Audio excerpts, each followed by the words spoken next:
kita di Sirah Nabawiyah episode hari ini. Kita akan membahas tentang peristiwa Isra wal Mi'raj Nabi Muhammad sallallahu alaihi wasallam. Yang tentunya Kang Setiadi, pembahasan Isra wal Mi'raj itu panjang. Jadi kita bagi beberapa bagian. Yang insyaallah hari ini kita akan membahas Isra wal Mi'raj bagian 1, yaitu apa yang melatar belakangi peristiwa Isra wal Mi'rajnya Nabi Muhammad sallallahu alaihi wasallam. Karena segala sesuatu itu kan ada asbabnya, ada sebabnya. Nah, ini kenapa? Sebabnya kok Allah Subhanahu wa taala mengundang Nabi Muhammad untuk berjumpa langsung dengan zat Allah Subhanahu wa taala. Baik, bismillahirrahmanirrahim. Asyhadu an la ilaha illallah wa asyhadu anna Muhammadan abduhu wa rasuluh la nabiyya ba'da. Allahumma salli wa sallim ala sayyidina wa habibina wa syafi'ina wa maulana nabiyyina Muhammadin sallallahu alaihi wasallam miftahil bab rahmatillah adada ma fi ilmillah salatu wassalaman daimaini bidawami mulkillah wa ala alihi wa sahbihi wa mawalah. A'udzu billahi samil alim minas syaitonir rajim. Bismillahirrahmanirrahim. Subhanallazi asra bi'abdihi laylan minal masjidil haram ilal masjidil aqsa ilal masjidil aqsa allazina barakna hawla linuriyahu min ayatina innallaha sami'ul basir. Allah. Assalamualaikum warahmatullahi wabarakatuh. Pemirsa Lentera Islam Badar TV yang dimuliakan Allah Subhanahu wa taala. Alhamdulillah kita berjumpa lagi dalam program yang insyaallah menambah wawasan ilmu kita dan lebih mengenal Nabi Muhammad sallallahu alaihi wasallam, khususnya kita lebih mengenal Islam lebih dalam. Kajian kita pada hari ini membahas tentang Isra wal Mi'raj Nabi Muhammad sallallahu alaihi wasallam. Di mana yang namanya manusia, kenapa kita memperingati Isra wal Mi'raj? Tentunya setiap manusia itu di dalam hidupnya ada momentum-momentum yang indah. Ada suatu hari-hari yang penting. Misalnya kita nih mengadakan acara milad, hari milad, hari ulang tahun, hari kelahiran. Bahkan ada orang yang mengadakan hari kelahirannya dengan mengadakan tasyakuran. Bahkan Nabi Muhammad SAW pun demikian. Ketika beliau ditanya, limaza anta saumu fi yaumil isnin, kenapa engkau berpuasa pada hari Senin? Jawaban Nabi, haza yaumul milad, ini adalah hari kelahiran saya. Jadi Nabi gembira dengan hari kelahirannya sehingga Nabi berpuasa pada hari Senin. Ada lagi orang yang mungkin merayakan hari pernikahan. Nah, jadi setiap tahun begitu tanggal pernikahan kemudian mengadakan acara tasyakuran. Dan momentum-momentum ini juga membahagiakan. Artinya sesuatu yang menggembirakan, sesuatu yang menyenangkan, sesuatu yang penuh dengan hikmah, sehingga kita mengadakan acara tasyakur, bersyukur kepada Allah Subhanahu wa taala. Nabi pun demikian. Ketika acara yang menggembirakan, momentum-momentum yang menggembirakan seperti pernikahan beliau dengan Khadijah, kemudian lahir anak-anak beliau, itu selalu disyukuri oleh Nabi Muhammad sallallahu alaihi wasallam. Bahkan yang sifatnya bukan diri pribadi, seperti mungkin kita Indonesia ini ada perayaan namanya 17 Agustusan. Bagi orang di luar Indonesia, tanggal 17 Agustus itu nggak ada artinya, tidak ada maknanya. Tetapi di Indonesia tanggal 17 Agustus itu menjadi hari yang perlu diperingati. Kenapa?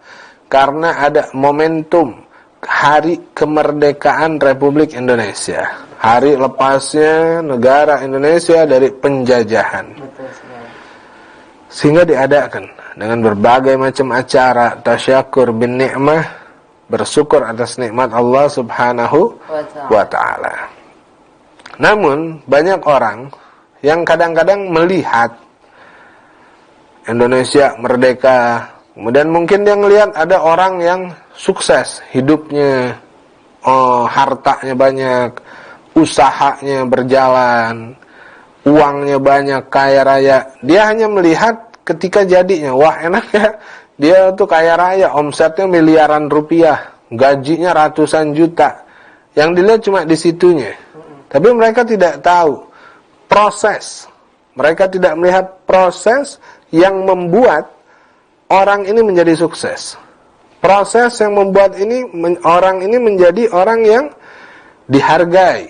Proses bagaimana dahulunya sebelum ia mencapai apa yang dia miliki sekarang. Nah, jadi yang hari ini akan kita bahas adalah prosesnya.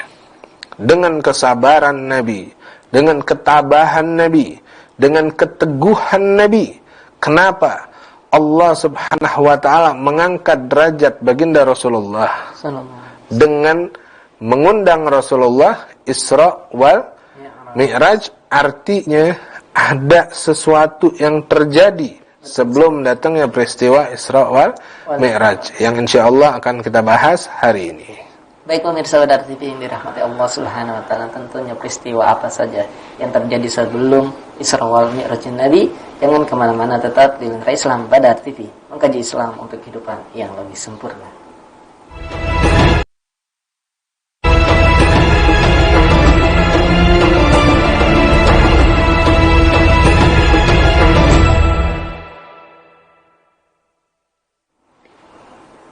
Baik pemirsa Badar TV yang dirahmati Allah Subhanahu wa ta'ala, kembali bersama kami di Lentera Islam Badar TV, mengkaji Islam untuk kehidupan yang lebih sempurna. Masih bersama saya Setia Gunawan dan Habib Alka. Pada sore hari ini kita membahas tentang kajian Sirah Nabawiyah, di mana bagaimanakah proses kejadian yang luar biasa sebelum Nabi Muhammad SAW Isra wal Mi'raj. Kita akan tanyakan kembali, Bib, proses bagaimana Nabi selalu bersabar, bagaimanakah yang melatar belakangi terjadinya peristiwa Isra Mi'raj Nabi Muhammad SAW? Nah, ini subhanallah. Jadi peristiwa Isra wal Mi'raj ini terjadi ketika baginda Rasulullah berada di kota Mekah. Artinya beliau belum hijrah ke kota Madinah.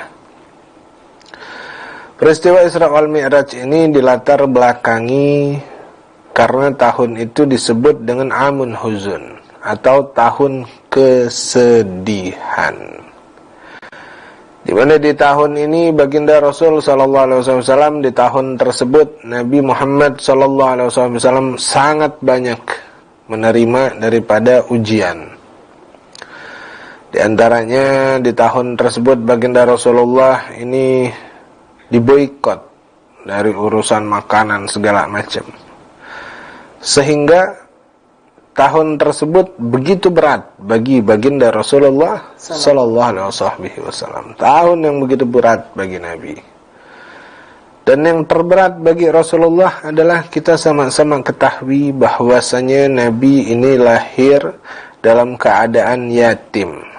Ayahnya wafat ketika beliau 2 bulan di dalam kandungan.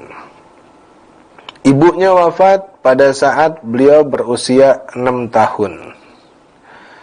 Di usia 6 tahun beliau dirawat oleh kakeknya Abdul Muthalib itu selama 2 tahun. Karena di usia 8 tahun Nabi, kakek beliau meninggalkan Nabi Muhammad sallallahu alaihi wasallam. Lalu Nabi dipelihara oleh paman yang begitu mencintainya, yang dimana pamannya beliau yang bernama Abu Thalib di tahun tersebut yang telah membela, yang mensupport, yang mendukung semua dakwah baginda Rasulullah. Yang ketika Nabi berdakwah kemudian ada orang yang mengatakan, ya Abu Thalib, nanti keponakanmu aku bunuh. Bagaimana ketabahan, keteguhan Nabi. Abu Thalib sangat takut Nabi diapa-apain sama orang, takut Nabi dibunuh sama orang. yang betul-betul membela Rasulullah, yang betul-betul melindungi baginda Rasulullah, yang pernah kita tahu bahwasanya Abu Thalib katakan, ya Muhammad, tinggalkan dakwah ini ya Muhammad, aku takut terjadi sesuatu. Begitu khawatir sama baginda Rasulullah. Tapi Nabi orang yang teguh, orang yang tabah, orang yang sabar, orang yang kuat, yang dididik langsung oleh Allah Subhanahu wa taala, mengatakan, "Law wada'tu samsa fi yamini wal qamar fi yasari ala an atruk hazal amir wallahi ma fa'altuh." Nabi katakan kepada pamannya, wahai paman, seandainya mereka taruh matahari di tangan kananku, rembulan di tangan kiriku, agar aku meninggalkan daripada dakwah ini, maka demi Allah aku tidak akan meninggalkan dakwah ini.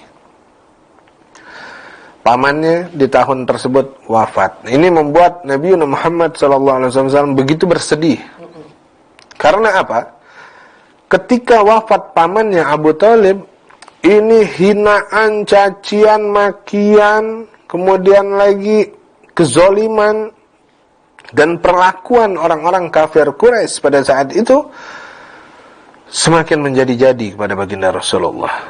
Bahkan Nabi ini pernah satu ketika beliau pulang ke rumah, rambutnya ini dalam keadaan penuh tanah karena dilemparin oleh mereka. Kemudian lagi Nabi mau masuk ke dalam Ka'bah, mau sholat di dalam Ka'bah, yang ngejaga mereka didorong baginda Rasulullah sampai jatuh Nabi. Bahkan pernah Nabi dicekek dari belakang. Dan pernah Nabi lagi sujud, kemudian mereka bawa ari-ari ontak, daleman ontak, kemudian dilemparkan ke pundak baginda Rasulullah. Semakin menjadi-jadi. Sehingga Nabi Muhammad SAW ngerasa gak kuat.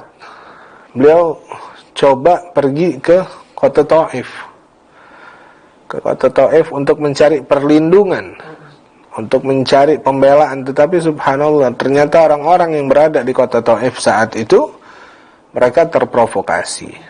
Sehingga akhirnya bukan sambutan yang didapatkan oleh baginda Rasulullah, tetapi Nabi disambitin pakai batu. Sampai berdarah pelipisnya Nabi, berdarah kakinya Nabi, patah giginya Nabi, ketika Nabi berada di kota Taif.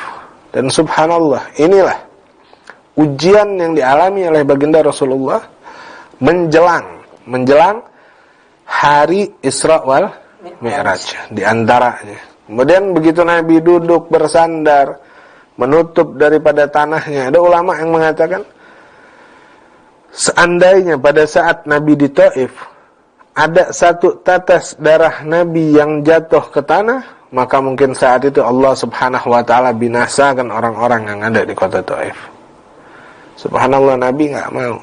Malaikat datang nawarin, "Ya Rasulullah, ya Habibullah."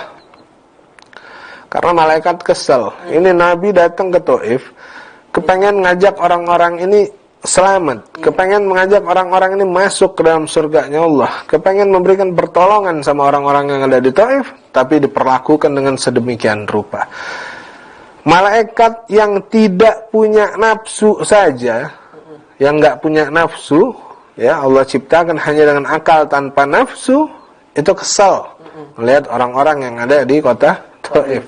Sampai mereka tawarkan, "Ya Rasulullah, seandainya engkau izinkan kami untuk membinasakan orang-orang yang ada di negeri Taif, maka kami bisa lakukan." Ada riwayat yang mengatakan, seandainya engkau mau gunung Uhud kami timpakan ke orang-orang yang ada di Taif, maka kami akan angkat gunung tersebut untuk menimpa orang-orang yang ada di Taif. Bayangkan bagaimana kita, ya, bagaimana kita. Tapi Nabi katakan apa? Allahumma yahdi in kuntum la ta'lamun. Sesungguhnya mereka itu adalah orang-orang yang tidak mengerti. Fa innahu la ta'lamun. Sesungguhnya mereka orang-orang yang tidak mengerti. Bahkan didoakan, ya Allah berikan mereka hidayah. Sungguh mereka itu orang-orang yang tidak mengetahui. Subhanallah. Ini kesabaran, ketabahan, keteguhan hati Nabi Muhammad sallallahu alaihi wasallam dalam menghadapi peristiwa setelah wafatnya paman beliau. Sehingga Allah Subhanahu wa taala ingin menghibur baginda Rasulullah. Allah Subhanahu wa taala enggak ridho kalau melihat daripada kekasihnya, Habibullah Nabi Muhammad ini adalah kekasihnya, bersedih. Namun sebelum itu ada lagi ujian yang dihadapi baginda Rasul sallallahu alaihi wasallam. Di antaranya adalah wafatnya istri beliau yang bernama Sayyidati Khadijatul Kubra. Di mana Khadijah selain setelah berselang beberapa lama daripada wafatnya paman beliau yang bernama Abu Thalib, tidak lama wafat istri beliau, dan ini menambah kesedihan Nabi Muhammad sallallahu alaihi wasallam, di mana Nabi ini bersedih ketika putrinya yang bernama Fatimah bertanya, "Aina ummi? Aina ummi? Ya abi, aina ummi?" Wahai ayah, di mana ibu? Bertambahlah kesedihan Nabi Muhammad sallallahu alaihi wasallam. Allah Subhanahu wa taala melihat keteguhan, kesabaran di mana Nabi bersandar kepada Allah Subhanahu wa taala, sehingga peristiwa ini menjadikan Allah Subhanahu wa taala mengundang. Jadi Allah yang mengundang Nabi, bukan Nabi yang minta diundang. Jadi kalau kita lihat zaman sekarang kan banyak orang yang kepengen dipilih, ya kan, kepengen supaya dipilih, ya. Tapi Nabi bukan dipilih, bukannya minta dipilih, tetapi dipilih langsung oleh Allah Subhanahu wa taala. Jadi Nabi yang diundang dan dijemput oleh Allah untuk Isra wal Mi'raj. Jadi ini beberapa peristiwa sebelum Isra wal Mi'raj. Baik, pemirsa Badar TV yang dirahmati Allah Subhanahu wa taala, seperti apakah proses kejadian sebelum Nabi sallallahu alaihi wasallam Isra wal Mi'raj? Tentunya masih banyak kejadian atau peristiwa-peristiwa penting yang dihadapi oleh baginda Nabi besar Muhammad sallallahu alaihi wasallam. Jangan kemana-mana, kita akan kembali lagi tetap di Lentera Islam Badar TV, mengkaji Islam untuk kehidupan yang lebih sempurna.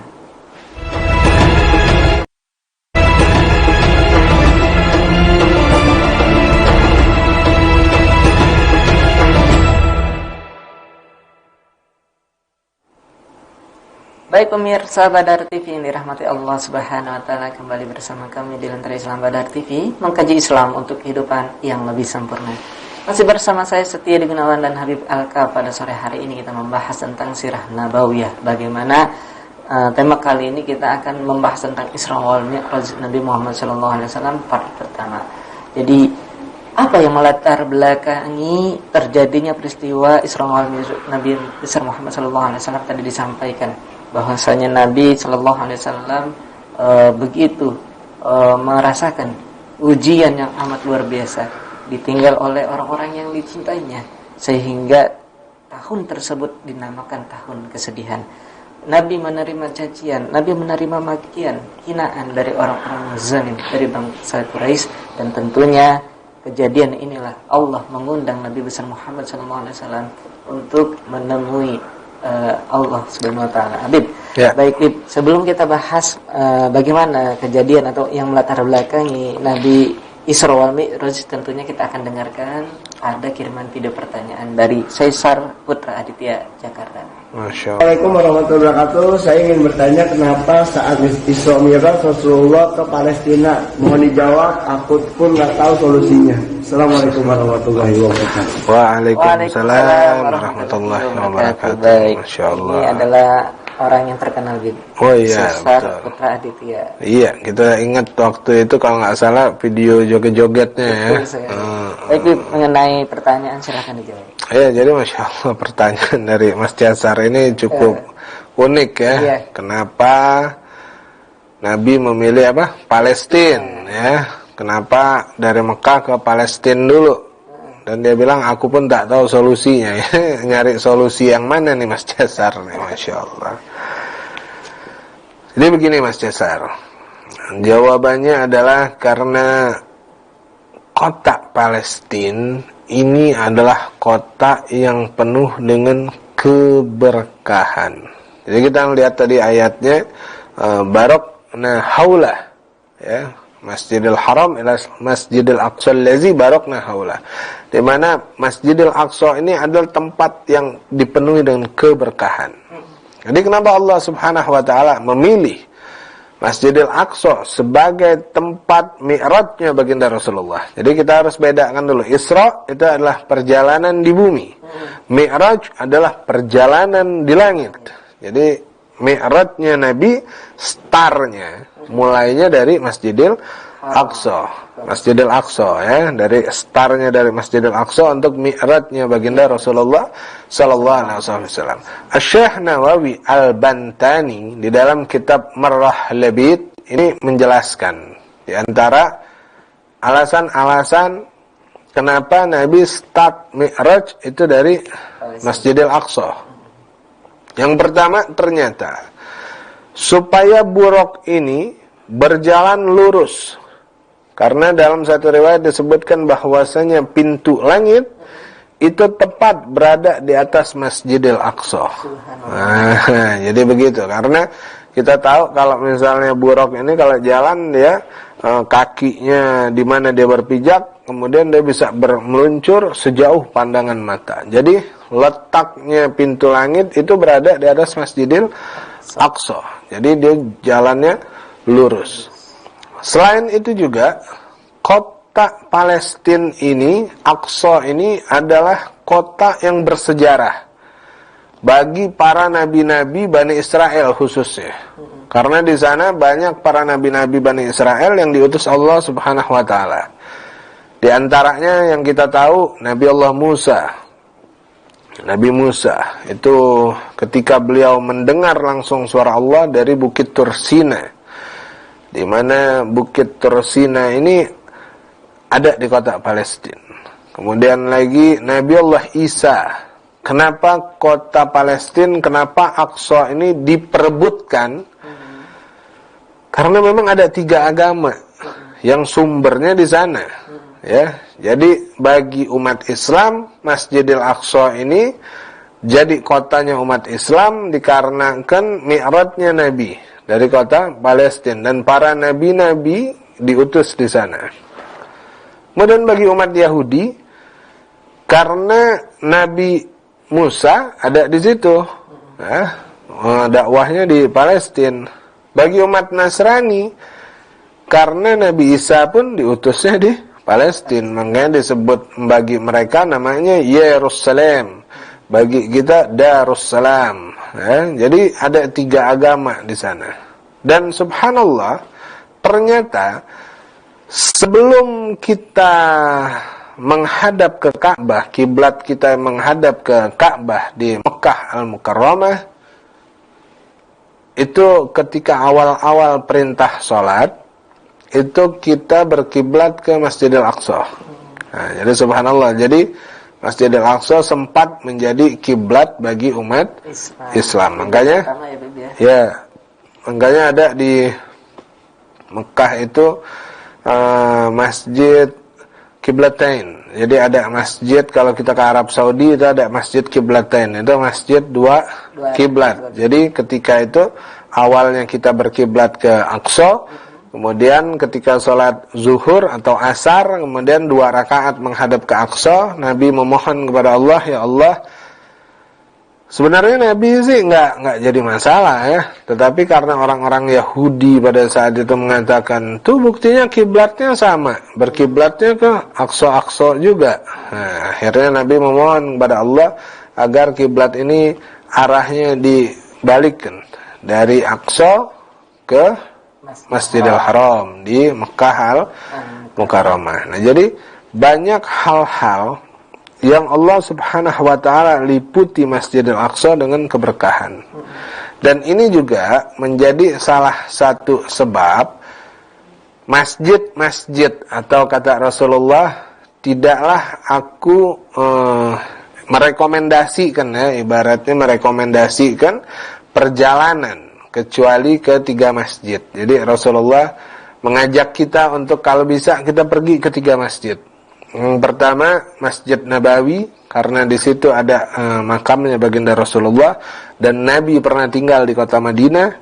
Kemudian lagi Masjidil Haram, karena Rasulullah lahir di kota Mekah dan Nabi pernah tinggal di Mekah, dan Mekah juga ada Ka'bah yang menjadi kiblat umat Islam.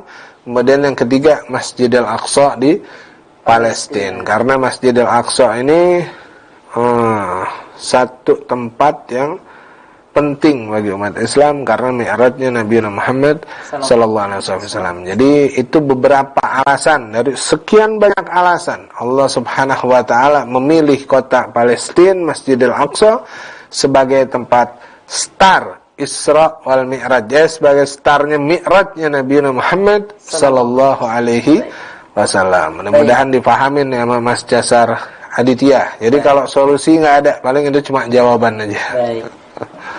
Pemirsa Barat TV ini, mudah-mudahan Mas Jasar sehat selalu ya. Betul sekali. Terima kasih kami ucapkan kepada Mas Cesar Putra Aditya dari Jakarta, dan mudah-mudahan bisa dipahami. Tentunya kami ingatkan pula kepada seluruh pemirsa yang ingin bertanya, silakan kirim video pertanyaan Anda ke nomor 081287401076 dan insya Allah kami akan jawab. Baik Habib, pada apa yang melatar belakangi terjadinya peristiwa Isra wal Mi'raj? Nah, jadi balik lagi kita ke peristiwa Isra wal Mi'raj baginda Rasul sallallahu alaihi wasallam. Karena Rasulullah ini bersedih, kemudian Rasulullah ini berat hatinya setelah ditinggal pamannya, kemudian ditinggal istrinya, melihat putri yang sangat sedih kehilangan ibundanya. Selayaknya kita kalau kita ngelihat anak kita sedih, anak kita sedih, bete.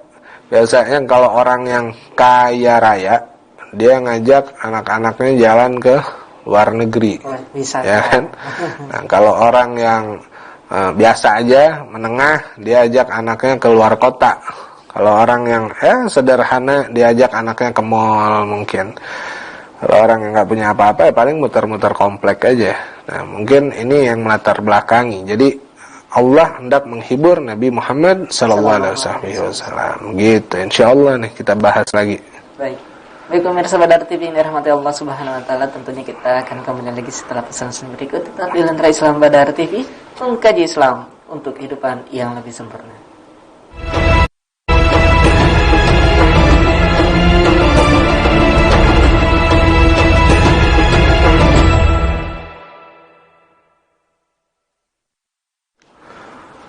Baik pemirsa Badar TV yang dirahmati Allah Subhanahu wa taala, kembali bersama kami di Lentera Islam Badar TV, mengkaji Islam untuk kehidupan yang lebih sempurna. Tentunya di segmen akhir ini kita masih bersama Habib Alkaf pada sore hari ini, yaitu kajian Sirah Nabawiyah, di mana pada season ini kita akan membahas bagaimana latar belakang sebelum Nabi Isra wal Mi'raj. Habib, bisa dijelaskan kembali? Tadi sebelumnya kita sudah membahas bahwa tahun-tahun kesedihan Nabi, bagaimana Allah menghibur Nabi tentunya pada saat Isra Mi'raj ini. Ya, jadi subhanallah. Tadi Habib sampaikan kalau kita ngelihat kekasih istri mungkin sedih kan, kita ajak jalan-jalan. Setidaknya ini meringankan beban. Jadi sebagaimana Habib katakan di dalam hidup baginda Rasulullah, ada momen-momen yang membahagiakan bagi Nabi Muhammad sallallahu alaihi wasallam. Dan momen yang paling berkesan dalam hidup Nabi, yang paling membahagiakan hati Nabi, yang paling menggembirakan bagi baginda Rasul sallallahu alaihi wasallam, tiada lain tiada bukan ketika hari di Isra wal Mi'rajkan Nabi Muhammad sallallahu alaihi wasallam, karena pada hari itu Rasulullah berjumpa, bermuajah, langsung bertemu dengan Allah Subhanahu wa taala. Ini adalah hari yang paling menggembirakan hati Nabi Muhammad sallallahu alaihi wasallam. Kita tahu bahwasanya Nabi dijadikan sebagai Habibullah, kekasih Allah Subhanahu wa ta'ala, sehingga Allah melihat beban yang begitu berat terjadi pada diri baginda Rasulullah. Allah ingin menghibur baginda Rasulullah, dan Allah mengundang langsung Nabi, memperjalankan Nabi untuk berjumpa dengan zat Allah Subhanahu wa ta'ala. Subhanallah. Jadi semakin bertambah derajat baginda Rasulullah tanpa Isra wal Mi'raj sekalipun misalnya, tetap derajat Nabi itu tidak akan berkurang, karena Nabi ini ditinggikan derajatnya oleh Allah setinggi-tingginya makhluk. Ya, dijadikan sebagai sayyidul anbiya wal mursalin wa khatamun nabiyyin, menjadi pimpinan bagi seluruh nabi-nabi, menjadi pimpinan bagi seluruh rasul-rasul, dan Nabi menjadi khatamun nabiyyin, penutup seluruh nabi-nabi. Subhanallah, derajat Nabi sudah tinggi, derajat Nabi sudah mulia, tetapi dengan adanya peristiwa Isra wal Mi'raj, Nabi berjumpa dengan Allah Subhanahu wa ta'ala secara langsung. Pada saat itu Nabi Musa pernah kepengen melihat dan bertemu dengan zat Allah Subhanahu wa ta'ala. Jadi Nabi Musa ini sudah dijadikan kalimu wa muhatib, bisa berbicara langsung dengan Allah Subhanahu wa ta'ala, kalamullah. Tetapi Nabi Musa merasa kurang puas, kepengen melihat langsung zat Allah Subhanahu wa ta'ala. Tetapi kata Allah Subhanahu wa ta'ala, walam tarani, tidak akan engkau bisa berjumpa, kau tidak akan bisa melihat aku, kata Allah. Karena memang Allah Subhanahu wa ta'ala telah memberikan batasan bagi makhluk-makhluknya.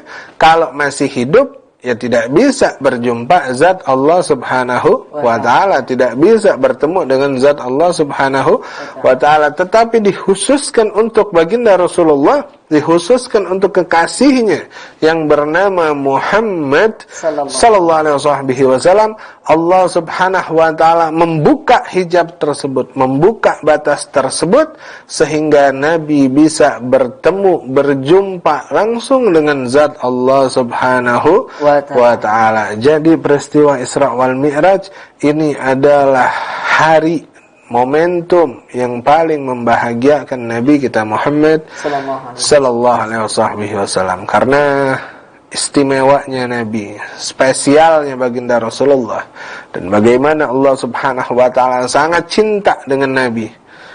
Bahkan Allah Subhanahu wa ta'ala menjadikan kecintaan Allah kepada orang-orang yang mencintai Nabi dan mengikuti Nabi Muhammad sallallahu alaihi wasallam. Jadi ini luar biasa. Allah Subhanahu wa ta'ala katakan, in kuntum tuhibbunallah fattabi'uni yuhibbukumullah. Kalau engkau kepengen mendapatkan cinta dari Allah, ya Muhammad, katakan kepada mereka, kalau kau kepengen cinta dari Allah, maka ikuti aku. Tabi'uni fattabi'uni, maka ikuti aku. Ikuti siapa? Kekasih Allah, Nabi Muhammad sallallahu alaihi wasallam. Yuhibbukumullah, maka kalian akan mendapatkan cinta dari Allah Subhanahu wa ta'ala. Jadi itu luar biasanya tukang setiadi. Luar biasa. Bagi kita nih sekarang ini, kita bisa merasakan bagaimana Rasulullah sallallahu alaihi wasallam pada saat itu sangat sabar, sangat yakin bahwasanya Allah Subhanahu wa ta'ala bersama. Ya, karena apa? Karena Nabi ini selalu bersandar kepada Allah, bertawakal, berserah diri, menyerahkan segalanya kepada Allah Subhanahu wa ta'ala. Dan kita tahu Allah Subhanahu wa ta'ala yang membimbing langsung baginda Rasulullah sallallahu alaihi wasallam, sehingga dikatakan wa may yantiqu 'anil hawa in huwa illa wahyun yuha. Tidaklah Nabi melakukan sesuatu kecuali itu merupakan bimbingan wahyu dari Allah Subhanahu wa ta'ala. Jadi betapa luar biasanya Allah Subhanahu wa ta'ala memuliakan Nabi Muhammad sallallahu alaihi wasallam. Kemuliaan yang tidak dimiliki oleh nabi-nabi manapun sebelum Nabi kita Muhammad sallallahu alaihi wasallam. Dan karena kemuliaan baginda Rasulullah lah kita yang beriman kepada Allah Subhanahu wa ta'ala meyakini peristiwa Isra wal Mi'raj tersebut sebagai perjumpaan Allah dengan Nabi Muhammad sallallahu alaihi wasallam. Bahkan kita tahu ketika Nabi Isra wal Mi'raj, Allah Subhanahu wa ta'ala memberikan satu perintah yang begitu luar biasa, yaitu perintah sholat. Sholat 5 waktu. Jadi nanti insya Allah nih, ini kita berada di bagian pertama.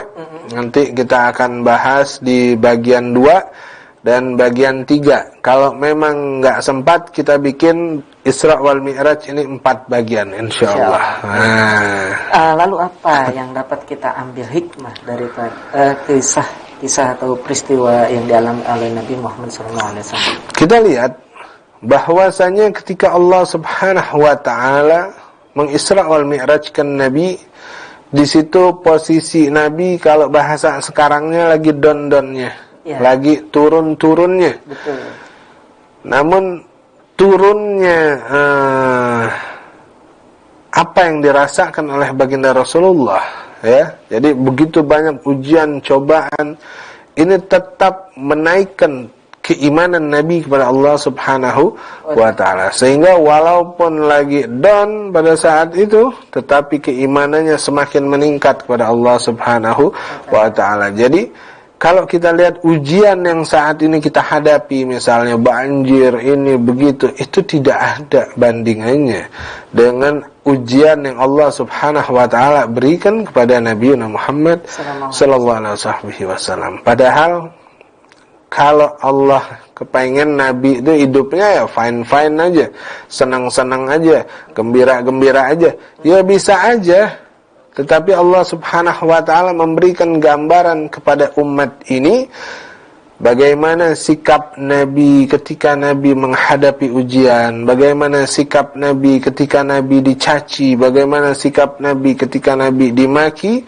Semuanya Nabi Allah Subhanahu wa taala hadapi dengan kemuliaan akhlaknya baginda Rasulullah sallallahu alaihi wasallam. Jadi kita lihat tadi bagaimana ujian orang lempar Nabi, nyiram Nabi, naruh kotoran di pundaknya baginda Rasulullah, dicekek dan lain sebagainya.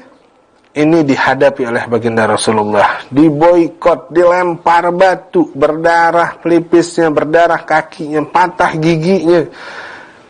Ini pun dihadapi oleh Nabi Muhammad sallallahu alaihi wasallam. Semuanya dihadapi oleh baginda Rasulullah. Jadi kalau urusan pribadi, Nabi dicaci, urusan pribadi Nabi enggak marah. Nabi dilemparin karena Nabi tahu mereka terprovokasi sebelum kedatangan Nabi ke Taif, Nabi enggak marah. Tapi kalau udah urusan kewajiban akidah, maka Nabi akan marah. Jadi kalau ada orang yang berani menghina Allah Subhanahu wa taala, Nabi akan marah. Makanya terjadi peperangan dan lain sebagainya, karena ini merupakan wujud Nabi membela Islam, membela Allah Subhanahu wa taala. Jadi itulah luar biasanya baginda Rasulullah sallallahu alaihi wasallam. Yang insyaallah kalau mau tahu, pemirsa mau tahu peristiwa-peristiwa yang terjadi ketika Isra-nya baginda Rasulullah, ketika Mi'raj-nya baginda Rasulullah, begitu banyak hikmah yang terkandung di dalamnya, maka terus saksikan Lentera Islam Badar TV. Baik, terima kasih Habib atas waktunya, dan mudah-mudahan pemirsa semua dapat memahami dan dapat mengambil pelajaran dari apa yang disampaikannya. Baik, pemirsa Badar TV yang dirahmati Allah Subhanahu wa taala, berakhir pula perjumpaan kita pada sore hari ini. Tentunya saya Setia Gunawan beserta kru yang bertugas pamit undur diri. Mohon maaf apabila ada kekhilafan. Undur maqala wa tandur manqala. Kami akhiri dengan subhanaka Allahumma wa bihamdika asyhadu an la ilaha illa anta astaghfiruka wa atubu ilaik. Assalamualaikum warahmatullahi wabarakatuh. Waalaikumsalam warahmatullahi. Siap, Kang Mas.